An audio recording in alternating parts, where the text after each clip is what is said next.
Magandang hapon mga ka-happy hour. Narito ang mga balita para sa MBC TV Network News Update 3 PM edition.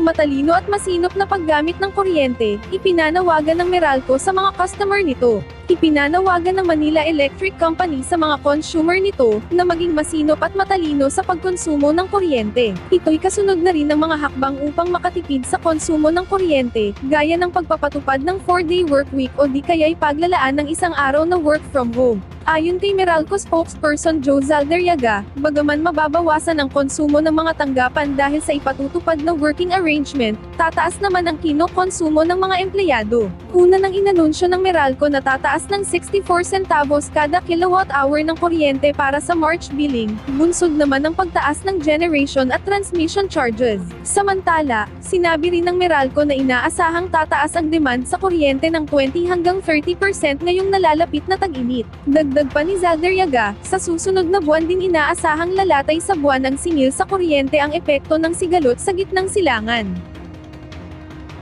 Sa iba pang balita, AFP, iginiit na gumagana ang Insider Threat Program kasunod ng pagkakabisto sa mga kaso ng paniniktik o espionage. Pinaigting pa ng Armed Forces of the Philippines ang kanilang Insider Threat Program para tukuyin at pigilan ang mga banta ng paniniktik o espionage sa bansa.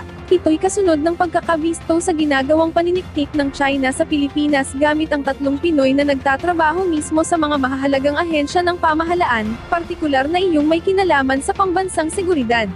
Ayon kay AFP spokesperson for the West Philippine Sea Rear Admiral Roy Vincent Trinidad, dapat itong sabayan ng pagpapanday ng mga batas upang epektibong malabanan ang mga ganitong uri ng banta. Una rito, inamin ng isa sa mga naglabas ng impormasyon na pinagsisisihan niya ang kanyang ginawa matapos makita ang sinapit ng isang barko ng Philippine Coast Guard ng banggain ng mga barko ng China, habang nagsasagawa ng RORE mission sa BRP Sierra Madre. Dito aniya napagtanto ng isa sa mga itinurong espiya na nalagay sa balag ng alanganin ang mga sundalong nakahimpil sa naturang barko at manganib din ang pamilya ng mga ito, dahil sa kanyang ginawa.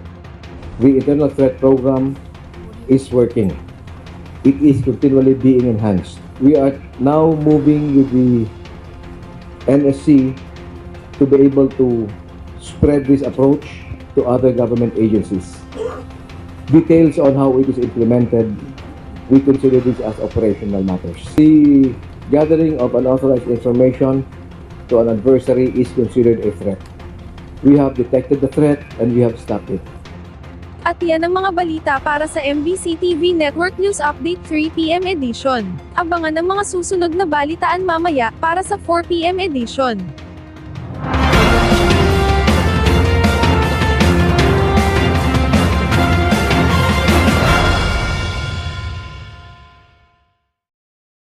Mga ka-happy hour, kung gusto mong manood ang mga balita sa MBC TV Network News Update, mag-subscribe sa aming YouTube channel, i-like ang aming Facebook page, at i-follow sa aming TikTok account.